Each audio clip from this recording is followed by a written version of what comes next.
Diego Kaminker, de HL7 Argentina, más allá de su currículum, que lo va a presentar, eso te va a presentar, se va a autopresentar, un querido y entrañable amigo y partner en algunas cosas, digamos, partner que en la traducción de pareja, somos una pareja terapéutica en algunas cosas. Así que es un placer contar con la presencia de Diego. Viejo pilar del CAIS. Muchísimo. ¿Cómo, perdón? Viejo pilar del CAIS desde los primeros tiempos. Exactamente. Así que bueno, Diego, el micrófono y la pantalla son tuyos y de nuevo muchísimas gracias por compartir tu experiencia con nosotros. Bueno, muchas gracias. El título es Estrategias de servidores FHIR y me presento. Ahí está toda la lista de cosas que hice o que estoy haciendo. Básicamente enseño FHIR y HL7 junto con Fernando Campos. Y participo en HL7 Argentina desde 2002 y en HL7 Internacional desde 2002 también, más un poquito antes. Así que estoy viejo ya. Bueno, vamos a ver servidores FHIR genéricos y específicos, qué son fachadas y qué es una herramienta, qué herramientas hay disponibles para hacer fachadas. FHIR decía Gacino más temprano que es fácil hasta que tenés que hacer un servidor. Cuando tenés que hacer un servidor, no es tan fácil. En principio diría que es difícil, que requiere manejar técnicas que uno normalmente no maneja, mucho menos haciendo un cliente. El cliente, si uno sabe REST, y lo decía Fernando también, haces un GET, haces un PUT, haces un POST y más o menos funciona. Pero cuando uno hace un cliente, un servidor, requiere una arquitectura, digamos, requiere un montón de capas, de cosas que tienen que funcionar al mismo tiempo y entrelazadas, y es muy complicado hacerlo por nuestra cuenta, digamos. No todo el mundo sabe lo que tiene que hacer un servidor y qué es lo primero que hay que hacer cuando uno hace un servidor, así que vamos a analizar este tema primero y después veremos qué opciones hay. Un servidor FHIR, entonces, es cualquier software que implemente la API. O sea, tiene que implementar una API de FHIR, en principio la API REST, pero podría ser cualquier otra. Y que use recursos FHIR para intercambiar datos. Esto es muy importante. La mínima unidad de intercambio de información en FHIR es el recurso. Y es más, si uno recorre todo lo que puede hacer FHIR, todo lo que se puede hacer con FHIR, siempre lo que se intercambia, inclusive en las búsquedas, inclusive en las interacciones complejas, inclusive en los servicios, cualquier cosa que uno haga con FHIR, o la respuesta va a ser un recurso, o lo que uno envía es un recurso. Siempre hay un recurso, aunque sea grandote el recurso, inclusive en el FHIR Bulk, que es el nuevo paradigma de mandar información masiva, digamos, usando FHIR, inclusive eso tiene una unidad de recurso, digamos. Así que siempre lo que define un servidor FHIR es que usa recursos para intercambiar datos. Después lo formatea, devuelve el objeto de ahí. No, que ver. Hay alguien que no está muteado y debería estar muteado, me da la impresión. Me encargo. Bueno, el comportamiento mínimo esperado de un servidor es que nos diga qué sabe hacer, qué funcionalidad tiene. Y la manera de preguntarle es hacer un GET directo, digamos, sobre el endpoint de FHIR y decirle metadata. ¿Sí? Es una pregunta. ¿Qué sabes hacer? Yo les hablo un poquito del bus y sigue hablando alguien, se mezcló el audio. Explique un poco la parte tecnológica. El bus, con eso... ¿Sigo, Alejandro? Yo vea. Cada tanto, ¿te acordás de Está Ligado? Así nos pasa en Zoom. Está ligado, qué lindo, ¿eh? Me gustó mucho eso de Está Ligado. Muestra muchas caras, pero bueno, seguí nomás. Bueno, entonces yo le puedo preguntar a ver qué sabe hacer y le puedo preguntar en qué modo. El modo puede ser lo que vamos a ver ahora, pero digamos, si es en el modo REST o otro de los modos o paradigmas de FHIR, y en qué formato quiero dar respuesta, si la quiero en XML o la quiero en JSON. Entonces, como servidor, lo primero que tengo que hacer es responder esta pregunta. Lo que va a devolver es un recurso, porque dijimos que lo único que los servidores intercambian son recursos, y la información específica que nos va a devolver depende del parámetro mode. Y en principio siempre devolvemos el full, usualmente, digamos, que son qué recursos soportamos y qué interacciones para cada uno. Uno que se llama normative, que puede devolver solamente lo normativo. ¿Qué es normativo? Algunos de los recursos en Fire están en distintos estadios de consenso, digamos, algunos ya son estándar normativo, ANSI y HL7, y otros todavía están en draft o en trial, digamos. Así que cada recurso tiene su propio estadio de normatividad, y una de las opciones que tenemos es decirle al servidor qué recursos normativos soporta. Y finalmente, qué servicios terminales soporta. Por ejemplo, podría soportar hacer un expand, o hacer un búsqueda de values, o búsqueda de code system. Entonces podemos pedir también que nos diga específicamente qué servicio terminológico soporta. Entonces lo que devuelve es la versión de Fire que soporta, o las versiones de Fire que soporta. Algunos servidores soportan más de una versión. Qué formato de interacción soporta, si soporta JSON o XML. Y después 3 secciones. Una es qué tipo de mensaje soporta. Otro es qué sabe hacer en cuanto a documentos. Y la más usual, la que más usamos, es la parte de REST, que es con respecto al paradigma REST, qué recursos soporta y qué operaciones sobre esos recursos. Entonces, en messaging nos puede decir si puede o no enviar o recibir mensajes, qué endpoints tiene para enviar o recibir mensajes, qué protocolo soporta cada endpoint. Digamos que habíamos hablado de una API, pero en realidad en la parte de mensajería uno podría mandar un mensaje por FTP o por MLP, que es el protocolo de bajo nivel de HL7. Cualquiera de esos, el endpoint nos va a decir que soporta en mensajería cualquiera de esos protocolos, y qué tipos de mensaje o qué trigger events de Fire soporta. Messaging es uno de los paradigmas de Fire que no está siendo tan utilizado, o no era tan utilizado hasta los últimos 2 años. Sin embargo, ahora se está poniendo un poco en boga porque hay necesidad de intercambiar información un poco más compleja y que no sea orquestada por el cliente, que es lo que hace REST. Entonces está empezando a usar messaging como en los viejos tiempos, una vuelta a la mensajería. También se puede expresar el servidor si sabe generar o consumir documentos y qué perfiles de documentos genera. Y finalmente lo que nos interesa hoy, que es el REST, donde especificamos si es un cliente o servidor REST, qué esquema de seguridad soporta. Los que había hablado hoy Fernando Gassino es que soportaba el de Argonaut, que era OAuth, pero uno podría definir qué tipo de seguridad soporta. Por favor, no usen BASIC, pero todos los demás podrían ser usados como esquema de seguridad de un servidor.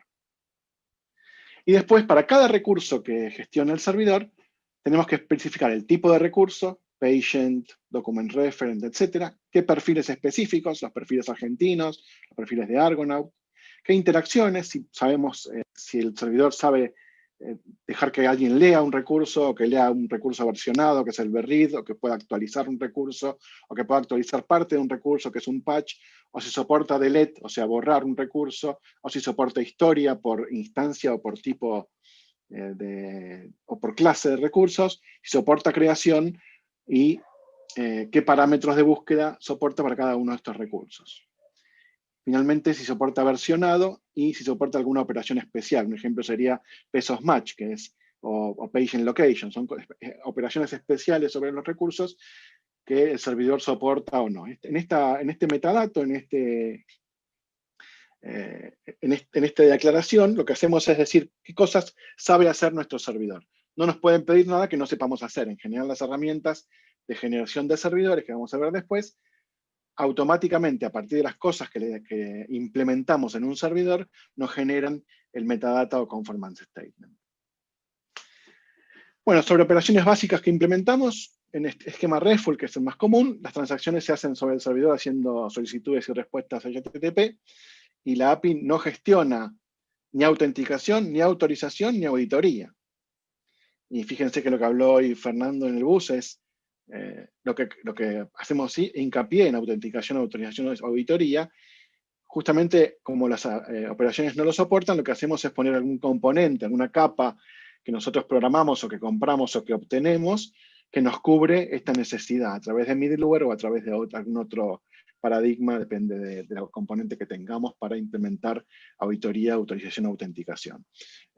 Hoy hablaron de Red Hat, es una opción que tiene sus propias herramientas. Hay otras opciones, por ejemplo Kong, que es open source y que nos permite agregarle a nuestro servidor una capa de autenticación, autorización y auditoría, la capa que queramos, digamos. Son generadores de API, gestionadores de API que permiten hacer este tipo de cosas. Entonces, para cada recurso, ¿qué voy a implementar en mi servidor? Depende de mi caso de uso. Uno podría implementar todo esto o depende de lo que necesite. En este caso, empezamos con read, que es leer el estado actual, la última versión del recurso. Read, que es leer el estado de una versión específica del recurso. Update, patch, delete, history, create y search. Uno tiene que elegir cuáles de esas operaciones uno implementa a nivel de cada uno de los recursos y declararla en el statement. Y a nivel servidor, puedo soportar batch o transaction. Acordémonos que batch es que todo lo que yo mando en una sola transacción, en un solo paquete, puede no ser exitoso. Yo puedo mandar 20 pacientes para agregar. Si estoy haciendo un batch y algún paciente falla para ser agregado por regla de negocio o por algún otro problema, el resto no falla. En cambio, en transacción, yo mando recursos entrelazados, lo que nosotros conocíamos en SQL como integridad referencial, un paciente que tiene una orden, que tiene unos resultados, y si es exitosa toda la transacción, sigue adelante, y si no, todo lo que mandé en esa transacción falla. A nivel servidor puedo pedir también la historia de todos los recursos, o buscar a nivel de todos los recursos. Todas estas operaciones, yo decido si las implemento o no en mi servidor. Si las implemento, salen en el metadata del servidor. Bueno, eso es todo lo que tiene que hacer un servidor en realidad. Lo que pasa es que hay que ver cómo lo incorporamos a nuestra arquitectura. Y hay dos opciones muy distintas, y cuál de las dos vamos a implementar depende del modelo de negocios, de la cantidad de recursos, o sea, de la variedad de recursos, de qué tipo de recursos vamos a implementar, y del escenario de implementación, de qué tipo de servidores tenemos, qué nos dejan hacer, qué no nos dejan hacer, etc. La primera opción es un servidor FHIR genérico. Estos servidores soportan todas las interacciones y todos los recursos definidos por el estándar. Y en principio es un producto derivado de las implementaciones de referencia de FHIR. FHIR, cada vez que se publica, cada release que se publica, genera una implementación de referencia en Java, en C#, en Pascal y en Swift. Y a partir de esa implementación de referencia, algunos proveedores generan open source o no algunas implementaciones específicas de servidores FHIR genéricos. El más común es el FHIR HAPI, que ahí ven un ejemplo. Todos estos servidores genéricos incluyen su propio almacenamiento para los recursos. Lo que hago en realidad es guardar exactamente lo que me mandan y recuperar exactamente lo que me mandan, en principio. Ese es un servidor FHIR genérico. Si me mandan un paciente con determinadas características, lo guardo tal como vino ese recurso patient en mi base de datos, o storage, vamos a llamarlo storage, porque no sé qué tipo de base de datos es, o qué tipo de almacenamiento es, y lo devuelvo tal como me lo dieron. En principio sería esa la lógica de un servidor FHIR genérico.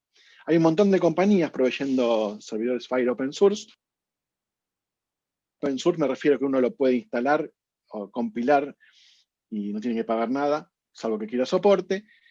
Y como plataforma, en general lo que están haciendo las compañías grandes o pequeñas, grande me refiero a Microsoft, Google, IBM y Amazon, que son los que proveen hoy servidores FHIR directamente en sus nubes, o SmileCDR, que es una compañía más pequeña, pero con servicios más específicos de FHIR, porque es la que fabrica API FHIR. Las características que soportan estas distintas implementaciones varía, o sea que algunos soportan transacciones y otros no, algunos soportan todos los recursos y otros no, algunos soportan modificación o insert condicional y otros no. Así que cuando uno quiere trabajar con un servidor genérico, tiene que definir qué tipo de características quiere que cumpla su servidor genérico. Y también la madurez. Algunos salieron el año pasado, otros salieron hace 4 o 5 años, depende de la madurez, es cómo funcionan. Igual no creo que funcione demasiado mal el de Google, a pesar de ser relativamente nuevo, pero yo me fijo también en la madurez para poder elegir dónde implemento. Y los específicos, que es lo que venía a hablar hoy, en general implementan solo una parte del estándar, implementan lo que yo necesito del estándar. Y no hay un esquema de replicación. En el caso del servidor genérico, yo para poder poner información ahí, la tengo que tomar de donde yo la tengo y guardarla ahí como recurso Fire. O sea que tengo que tener algún esquema de replicación para poder generar la información. En el caso de los servidores específicos, se conectan a un backend preexistente, a nuestra información legacy, a nuestro sistema existente, digamos, que es el que tiene la información en un formato no Fire, en un formato propietario nuestro. Y estos servidores entonces cumplen con la necesidad de estar actualizado al instante, porque lo que proveen una API REST, pero exponen lo que ya existe en un sistema existente. Eso se llama fachada en nuestro vocabulario. O sea, la fachada es algo para que el cliente piense que está usando un servidor Fire, pero atrás hay lo que teníamos antes o alguna cosa un poco modificada. Si leemos la guía de implementación Argonaut, que es la más común, la más utilizada en el mundo actualmente, porque, por ejemplo, la incorpora Apple en su producto Health, que viene con el iOS 12 y superior, y permite conectarse con cualquier hospital en Canadá, en Reino Unido y en Estados Unidos, directamente desde su iPhone, lo que define es una API estandarizada. O sea, la API que usa Health de Apple para conectarse con esos 40.000 hospitales es una API Fire estandarizada. Y no quiere decir que los proveedores y prestadores reemplazaron su software, no es que pusieron una versión nueva totalmente basada en Fire, sino que lo que hacen es enseñarle cómo responder estas peticiones a un software que ya existe. Con respecto a eso, tenemos que saber cómo enseñarle y dónde hay que hacer ese cambio, digamos. Entonces la pregunta es cómo implementar una fachada. ¿Dónde se ubica en términos arquitectónicos? ¿Qué hacen las herramientas por nosotros si no tenemos que hacer? ¿Y qué se espera que programemos nosotros por nuestra cuenta si usamos una fachada? En principio les recomiendo la lectura de estos 3 artículos. Como después va a estar disponible en la presentación, los pueden leer solos. El primero es para alguien muy ocupado que no tiene idea de nada y quiere saber para qué sirve. Es una hojita sola. El segundo y el tercero son más complejos y vale la pena mirarlos, que es dónde van las fachadas y qué tipo de paradigma se usa en cuanto a arquitectura de software en cada tipo de fachada. Les recomiendo firmemente que leen sobre todo el segundo artículo, el de Christian Knapp de File, es muy interesante. Y una discusión que tengo antes de ir a cómo se ubica la fachada es ¿por qué ponemos una fachada para algo legacy? Y la pregunta es ¿qué es legacy? Porque el Fire nativo decimos que no es legacy. Ahora, cualquier otra cosa que tengamos, para mí es legacy. O sea, es lo viejo, lo que teníamos de antes, el software anterior. Y en realidad vamos a construir fachadas para software que se va a usar por años. Lo que tenemos que evitar es que nuestra estrategia de implementación de Fire no nos comprometa ni la seguridad, o sea, que por tener una fachada Fire no dejemos entrar a cualquiera, la performance, que pongamos alguna query de Fire que reviente lo que está funcionando, la escalabilidad, o sea que si hay 2 millones de personas pegándole a nuestro servicio Fire de fachada, no nos tire debajo el sistema en producción, o la flexibilidad. Si le agrego cosas a mi sistema que estoy usando, entre comillas, legacy, que no rompa este contrato nuevo que tengo de API Fire. Y tenemos que ser cuidadosos porque esta solución podría parecer temporaria, pero temporario para nosotros en informática en salud a veces se mide en décadas. O sea, lo que es temporario, que uno dice, no, es un ratito nada más, y ratito nuestro en informática en salud no es menos de 5 años, digamos. Si no, pregúntenle a algunos que tienen interfaces HL7 funcionando desde hace 20 años y no se han cambiado, o interfaces ASTM desde hace 30 años y no se han cambiado. Pregúntenme a mí, que es uno de los casos, digamos. Hay cosas que funcionan y siguen estando y no van a dejar de estar, digamos, más allá de que nosotros digamos que es legacy o que no nos guste. Entonces, la construcción de la fachada, a veces, esto hay que tenerlo en cuenta, puede significar que hay que agregarle datos que antes no teníamos en cuenta. Por ejemplo, tengo un sistema de vacunación y para poder conectarme al bus de salud digital de la Argentina tengo que agregarle un campo que es el programa, por ejemplo, que antes yo no tenía, yo no lo notaba, digamos. ¿Qué hago si no lo tengo? Ahí sí voy a tener que modificar el legacy. ¿Qué significa modificar el legacy? Hay que discutirlo. Entonces, los 3 caminos para nuestra fachada pueden ser, hay más, pero estos son los más comunes: una fachada Fire para tu API, una fachada Fire para tu base de datos, o una fachada Fire para tus datos usando un servidor Fire nativo, que es una especie de fachada inversa, digamos. Es copiar todo en un servidor Fire y que los clientes vean el servidor Fire y no nuestra infraestructura actual. ¿Qué opción vamos a usar y cuándo? Depende del escenario. Es posible que haya más opciones que estas, y además a veces hay que mezclar las estrategias. A veces tenemos que usar para cierta parte una API, para cierta otra parte directo a la base de datos, para cierta otra parte un servidor Fire genérico, o en el camino ir haciendo las dos cosas: empezar con un servidor Fire genérico copiando la información, y cuando estamos maduros para hacer una fachada, y depende de las capacidades de los equipos de desarrollo, de las condiciones políticas y de cuánto podemos pagar. Me refiero a políticas, inclusive cuánto se puede cambiar, cuánto acceso se puede obtener, podemos entrar a esta base de datos y ver información o no, qué hay que leer o si hay que leer y escribir. Es mucho más difícil hacer una fachada que escriba, que toque nuestra información. Por ejemplo, el post de federar es a paciente, estoy modificando la base de pacientes del federador, digamos. Eso es un post. ¿Cómo hago para que ese post esté controlado, digamos? En cambio, si hay que leer solamente, hay menos consideraciones de negocios que tener en cuenta. El primero sería fachada Fire para tu API. Entonces, hay una API antigua funcionando con viejos clientes. Esa API accede a la base de datos. Y lo que hace la fachada Fire o adaptador es meterse entre la API antigua y los nuevos clientes, que pueden ser aplicaciones móviles o pacientes de portales o cualquier cliente nuevo que queramos incorporar de aplicaciones que no sean móviles.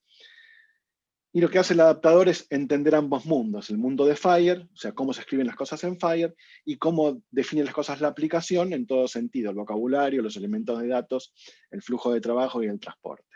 Entonces, esta sería una fachada Fire para tu API. Pongo una API estandarizada entre mis clientes nuevos y mi API antigua. No toco la API antigua sigue funcionando, pero prepongo algo arriba para que eso que entiende la API antigua también entienda la API de Fire. Otra opción es tener una fachada API para la base de datos. Hay un sistema funcionando con un diseño de base de datos que no te puede modificar. O sea, tengo un esquema de base de datos fijo, pero que puedo acceder a través de métodos que el DBA me permite: store procedures, vistas, lo que uno quiera. Y la única manera de acceder a información en solo lectura o inclusive para escribir es a través de este esquema que nos presta el DBA o el administrador de la base de datos. Entonces, los viejos clientes acceden por la API antigua o como quieran a la base de datos, y nosotros accedemos a través de un adaptador Fire, a una API Fire, la misma que antes, pero que en vez de apuntar a la API antigua, apunta directamente a una base de datos. Y la otra opción es una fachada Fire, pero para tus datos directamente. Entonces, ahí ya uso un servidor Fire nativo, los que vimos al principio. Lo puedo poner en la nube, lo puedo tener on-premise, como yo quiera. Los clientes apuntan a ese servidor Fire nativo, que tiene su almacenamiento propio. Y mi aplicación tiene la obligación de actualizar a través de un generador Fire ese servidor. Cada vez que yo agrego un paciente, por ejemplo, si estoy dando información de pacientes, la tengo que actualizar en el servidor Fire. Cada vez que genero un resultado de laboratorio, por ejemplo, lo tengo que cargar en el servidor Fire porque mis clientes ven la información en ese servidor. Y esto es más simple que hacer la fachada, porque lo que hago es hacer un post cada vez que necesito, o un put cada vez que guardo información en mi servidor Fire. Y los dos son clientes, tanto el que consume como yo, pero introduce el problema de la replicación. ¿Quién controla cada cuánto tengo que replicar en esa base? ¿Qué tan a menudo se hace? ¿Y qué pasa si hay que agregar otro servidor más? Digamos, ahí hay un montón de problemas que no teníamos en la fachada, y también en la fachada tenemos problemas que no tenemos acá. Digamos. Uno tiene que saber coordinar y pensar, depende del caso que uno tenga. ¿Qué herramientas existen? Solamente open source. Hay otras que son pagas. Yo voy a comentar nada más que las en open source. FireAPI como server, Asymmetric Firecore Server y MIRT son las 3 opciones que revisamos de herramientas que nos proveen este tipo de bibliotecas o de entornos. En principio resuelven la conformidad, porque el server extrae, hay una parte de la biblioteca que extrae la información de los adaptadores que implementamos y saben responder a metadata sin programar nada adicional. Permiten validar recursos contra el estándar o contra nuestros perfiles específicos. Permiten rutear la solicitud HTTP, o sea, cuando me llega algo que dice patient, la herramienta lo rutea y me lo manda a mi parte de código que maneja este recurso específico y la operación específica. Se pueden integrar con autorización y autenticación, cada uno de distinta manera. Manejan automáticamente la traducción entre los soportes JSON y XML de Fire. O sea, puedo mandar algo en JSON y no me hace falta parsearlo dentro de mi programa, sino que me llega el objeto ya parseado, lo mismo con XML, de ida y de vuelta. Y me permiten controlar los errores y responder los errores de manera correcta usando el recurso correcto de respuesta de Fire.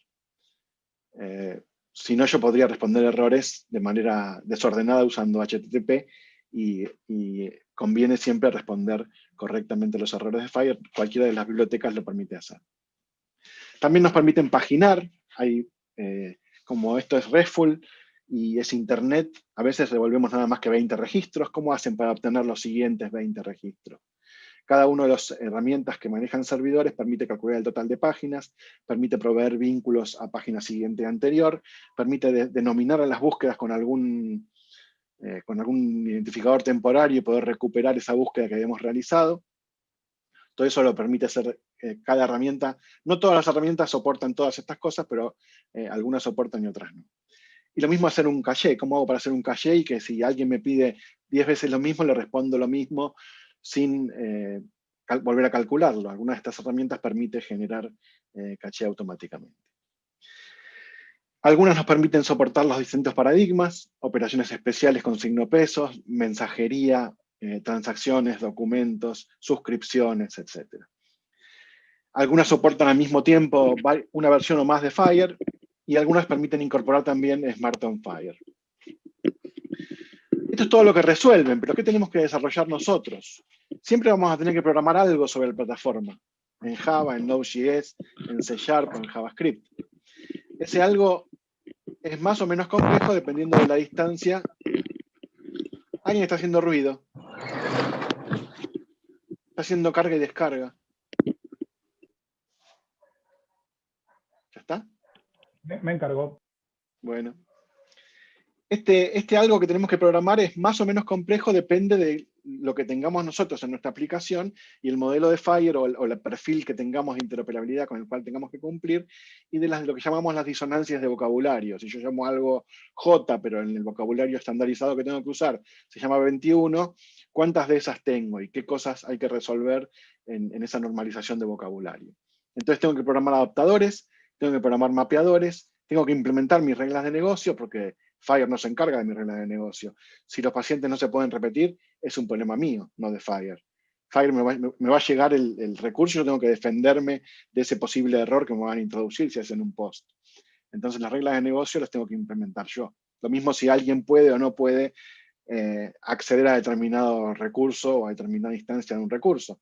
Eso lo define mi arquitectura y tengo que defenderme yo a través de infraestructura o a través de reglas de negocio implementadas en mis interceptores. Entonces lo que voy a hacer es programar adaptadores. Entonces mi fachada Fire incluye un adaptador. Es cómo leo, cómo busco, cómo creo un nuevo recurso. La herramienta nos va a entregar el recurso y los parámetros. Y vos tenés que ir a la API Legacy o a la base de datos para implementar el método correcto para levantarlo. Usualmente es un adaptador para cada recurso. Y los mapeadores pueden ser por recurso o de uso general. A veces tenemos, por ejemplo, que mapear algo de nuestra codificación a Snowmed. No voy a hacer un codificador en cada uno de mis recursos para Snowmed. Tendré un helper de Snowmed que me resolverá.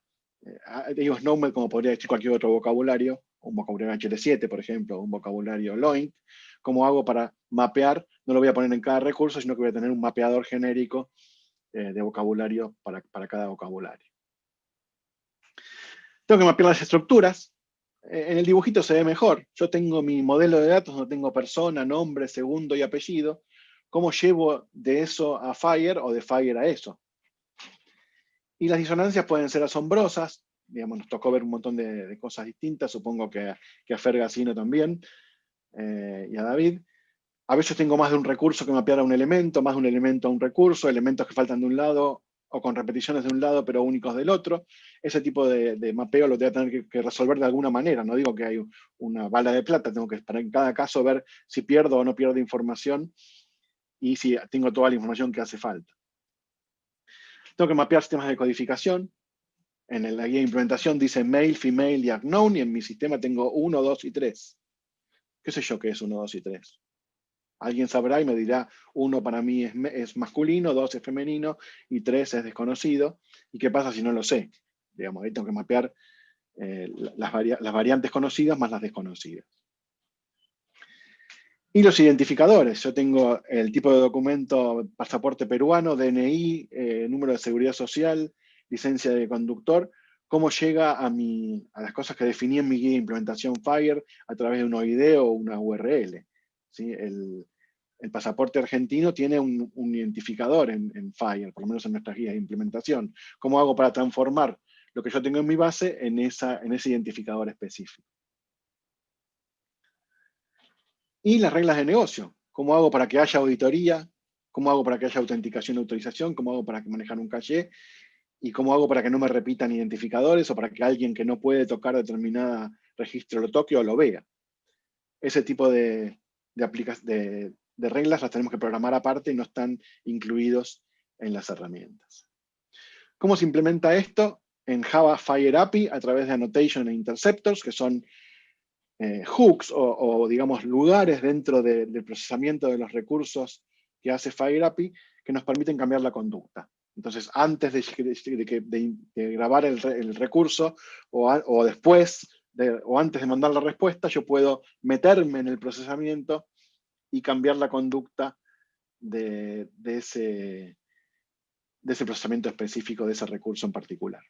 Y en C# o en Node, en Asymmetric, o en Bonk, o en cualquiera de las bibliotecas, a través de middleware yo puedo ir registrando partes de software que van a interactuar con ese request en una capa distinta de procesamiento de la cual llega. Y creo que terminé. Tenemos tiempo para preguntas. Dice 40 minutos, creo que nos quedan 5 o 10, no sé. ¿Estoy solo o me escuchan? Estamos, perdón, tenía el micrófono No, apagado. no estás solo, pero estamos muteados y no sabemos abrir los micrófonos. Es muy complicado. Bueno, Excelente. eso era lo que les iba a contar. Sí, Excelente, ¿tenés Diego, ganas de muchísimas gracias. compartir la pantalla y nos vemos las caras? Sí, yo me encargo de eso, Los vale. avatares o las cosas. Sí. Ahí estamos. Bueno, muchísimas gracias, Diego. Estuvo buenísimo. ¿Hay alguna pregunta del público para empezar? Si no, yo tengo alguna para divertirme un rato. Arranca con la tuya y vemos si van apareciendo en el chat. Bien. La pregunta va un poco dirigida a tu experiencia y tu opinión al respecto, digo, ante la necesidad de utilizar Fire para integrar un sistema de información, un GIS con, por ejemplo, como ponías el ejemplo vos, el boot de interoperabilidad. ¿Por dónde vos, digamos, le dirías a alguien que, si querés, hacemos 3 escenarios, uno en su perra vida vio Fire, alguien que más o menos sabe de qué se trata el estándar y alguien que tiene un nivel avanzado, digamos, de conocimiento sobre el estándar? ¿Por dónde, digamos, en cuanto a fachada o los diferentes sabores de fachada y demás, le recomendarías vos arrancar a esos 3 escenarios? Yo, si no sabes nada, yo empezaría con un servidor genérico y que juegues, porque el servidor genérico lo podés instalar en 10 minutos, anda solo sin que hagas nada. sos un cliente y no un servidor, de la parte del servidor se ocupa él, así que podés empezar, así empecé yo, digamos, yo cuando empecé a interactuar con otros sistemas usando Fire, no empecé con fachada, empecé con un servidor genérico y grabé todo ahí y mi cliente, digamos, leía de ahí. O sea que yo no me ocupaba de todo lo demás. Me ocupaba de mantener esa publicación correcta, digamos. Yo, en mi caso, era para publicar resultados de laboratorio. Entonces, cuando yo tenía el resultado completo, lo mandaba al servidor Fire genérico y el cliente, que era la aplicación del portal, se ocupaba de leerlo y de procesarlo sin que yo hiciera más nada. Digamos, es poco lo que tuve que hacer. Tuve que generar la información nada más y guardarla en el servidor.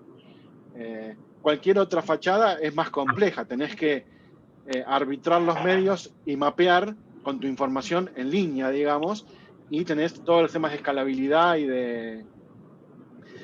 de autenticación. Lo bueno de la fachada es que te permite ir mejorando la interoperabilidad y hacerla más profunda cada vez. O sea, nosotros estamos acostumbrados a solamente hacer interoperabilidad de superficie. O sea, me llega la orden y mando el resultado y es todo lo que te doy. No tengo otros datos para vos para darte. A medida que vas avanzando en tu conocimiento de Fire, podés generar más interoperabilidad. Por ejemplo, te puedo decir cuáles son mis códigos para cada cosa, en qué estado están los análisis ahora mismo. Digamos, sobre todo en la parte de laboratorio o departamentales, te puedo ir dando más información con más profundidad dentro de mi entorno o de mi dominio, que no te podría dar si únicamente te publico los resultados al final. Entonces, digamos, hay dos dimensiones ahí. Una es la profundidad de la interoperabilidad y otra es la dificultad de la implementación. Para mí la fachada es más difícil, ¿sí?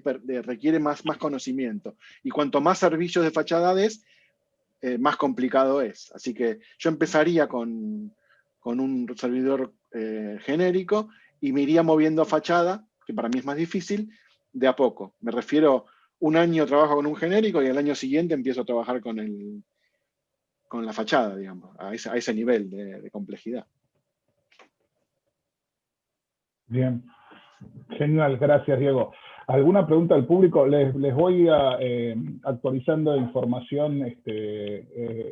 YouTube está caído en toda Argentina. Hay un problema con YouTube en toda Argentina. No somos nosotros los que tenemos problemas de streaming, sino que hay algún problema con YouTube en toda Argentina. Está todo el mundo quejándose en las redes. La gente de Twitter está indignadísima. Así que nada, quería mantenerlos al tanto de eso. Lo vamos a seguir por acá un tiempito. ¿Alguna pregunta más? Bueno, yo aprovecho, yo lo tengo, digo, Camín, que acá adelante sigo haciendo preguntas. En algún momento cuando hablaste del mapeo entre sistemas legacy o modelos de datos legacy y el estándar, diste una serie de cuestiones que pasan en la realidad, que digamos, te sobran de un lado, te sobran de otro lado, o están con mayor granularidad de un lado o mayor granularidad del otro. Y dijiste, bueno, mira, eventualmente en algún momento yo tendré que sobre mi sistema legacy hacer alguna modificación justamente por problemas de mapeo a la hora de implementar una solución con Fire. Esto no depende de Fire, ¿eh? Esto es algo del mundo, de la realidad, digamos. Si a mí OSDE me pide... Dale, perdón. Si OSDE me empieza a pedir a partir de ahora el código de seguridad de la credencial y yo no la tenía en mi sistema, la tengo que agregar, digamos. No tengo opción, no depende de Fire. Fire es como una especie de revelador, o nuestras guías de implementación de Fire son reveladoras de nuestros problemas. Cuando uno llega a un consenso de decir, esto es lo que vamos a intercambiar, y cuando me llega a mi sistema, diga, no, yo no tengo ese dato, bueno, hacelo, qué sé yo, vos dijiste que lo ibas a hacer, o hay consenso de que todos lo necesitamos. Ah, no, yo Snowman no tengo, y bueno, ponés Snowman, ¿viste? ¿Qué sé yo? Digamos, hay o ítem de datos o codificación que no conoces, y lo vas a tener que modificar, a pesar de que sea sigue siendo legacy tu sistema, porque es el mismo, no es que cambiaste todo y lo pusiste. No, digamos, para mí, lo que no es legacy, lo que es lo que yo le digo genérico o natural, es que guardes recursos Fire. No que yo lo haga, digo que eso es lo que vemos como que no hay impedancia ahí, porque lo que guardás es lo que viene. Totalmente. Carolina, ¿querías hacer alguna pregunta? Ah, perdón, se le había activado el audio. Sí, un poco la pregunta va dirigida a eso, digo, o sea, por un lado yo puedo, digamos, si el problema lo tengo del lado de Fire, puedo extender el recurso o lo que corresponda, digamos, para poder, digamos, satisfacer la demanda de mi sistema legacy, y al revés, obviamente, voy a tener que tomar el legacy. Ahora, ante el escenario de decir, bueno, mira, mañana vamos a empezar a trabajar con, vamos a interactuar con, por ejemplo, para poner un ejemplo así de la realidad, con un laboratorio externo que tiene Fire, genera recursos Fire, y su planteo, digamos, de interoperabilidad es compartirme recursos Fire. Yo en mi GIS no tengo recursos Fire, ni tengo un servidor Fire, ni nada. Una opción, como decías vos, es la fachada, empezar desde poner un servidor genérico, ir moviéndose y qué sé yo. Otra opción sería directamente yo generar un servidor Fire de mi lado, un servidor que replique o que tome los datos, digamos, del servidor de origen, y que yo pueda consumir los datos de mi servidor local, versus consumirlo del servidor del laboratorio. En ese escenario, ¿cuál sería tu opinión respecto a cuál de las dos alternativas? Lo que pasa es que depende de las operaciones que necesitas hacer sobre los datos. En el caso de este caso específico que me planteas, como vos los resultados del laboratorio los necesitas integrado a tu sistema actual, vas a tener que, si haces un servidor genérico, vas a tener que hacer que tu sistema actual lea del servidor genérico. Entonces va a tener un paso más vos también. Así que los dos estamos asumiendo, hacemos doble interfaz, digamos. Me parece que cuando vos estás consumiendo información que te manda un generador de recursos y la consumís porque te interesa la información, la vas a tener que guardar en tu estructura de datos sí o sí. La vas a tener que consumir semánticamente y guardarla en tu estructura actual. No vas a poder decir, no, apunto mi estructura actual a un servidor genérico, porque deberías hacerlo para todas las demás cosas también, no para esto solo. Digamos, yo te digo, vos tenés un hospital que tiene laboratorio, anatomía patológica, imágenes, y te digo, el laboratorio va a ir todo a un servidor genérico Fire. Entonces vas a tener que hacer dos interfaces, pues uno para ver lo viejo y otro para ver esto. Entonces por ahí te conviene más tomar lo que te mandan y transformarlo en tu estructura, porque va a ser lo mismo que todo lo demás. Pero ojo, depende de cada caso. Uno podría decir, no, la verdad que voy con todo a Fire, tiro todo lo demás en un servidor Fire y veo todo ahí. ¿Qué es lo que te dice CDR? Smile CDR te vende un repositorio de datos clínicos en Fire, digamos, prearmado, y vos tirás todo ahí y después lo consumís. Pero vas a tener que tocar tu historia para poder consumir esto, digamos. Claro, la persistencia de los datos la voy a tener que manejar igual yo de mi lado, independientemente si meto un servidor Fire en el medio o no. Y me parece que sí, salvo que seas muy ágil y que puedas leerlo directamente del servidor Fire y reemplazar en todos lados de tu estructura actual esa lectura, no creo que seas tan ágil. No creo que haya nadie tan ágil. No creo que haya nadie tan ágil, de todas maneras, te diría. Totalmente. Y acá no hablamos de la parte de aprovechamiento secundario, no hablamos de, por ejemplo, guardarlo en Google Health y hacer Big Data. Hay un montón de otras cosas que se pueden hacer que no discutimos, pero también está esa posibilidad. Muy bien. Bueno, ¿alguna pregunta más del público? ¿Alguien que quiera levantar la mano o directamente abrir su micrófono? Bien. Agustín, vos abriste tu micrófono.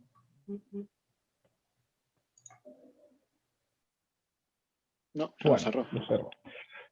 Bien, perfecto. Bueno, no queda más que agradecerte, Diego, muchísimo por habernos mostrado esta presentación, y es un problema que para los que en algún momento tenemos que implementar por lo menos el consumo de los recursos Fire, es un problema a tener en cuenta, y la verdad que el approach que le diste a la charla fue súper didáctico, y para los que estamos intentando hacer estas cosas, revelador en algunas cosas. Así que te agradezco personalmente y en nombre de la organización del CAIS.